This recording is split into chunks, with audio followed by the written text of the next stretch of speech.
Kasi tayo, di ba, na the more you give to your child, the better parent you are daw, di ba?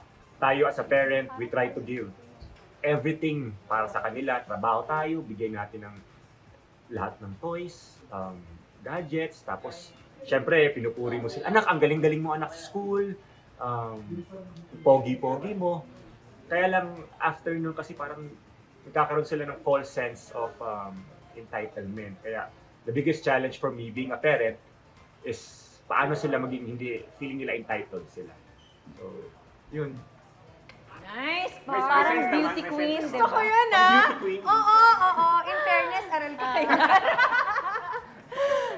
Okay, so parang finding the right balance between giving so much or yung something na kailangan niya i-earn or Exactly. pagtrabahuhan.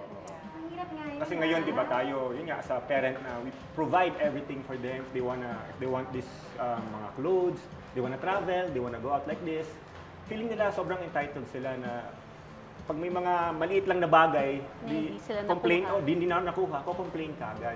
Sinasabi ko sa kanila, hindi naman tayo mayaman, hindi tayo katulad nila Iya Villania at saka ni Cam Prats na gano'n, di ba? Hindi kasi 'di ba pag gusto nating ibigay sa kanila yung hindi natin na experience. Yes. Bata tayo. Yes. Pero yun That's yan, usually where it comes Kaya from nga eh. Yung eh. kagustuhan nating magbigay. Kasi nga, nung bata ako, ito yung mga pangarap ko na hindi ko nakuha. Yes.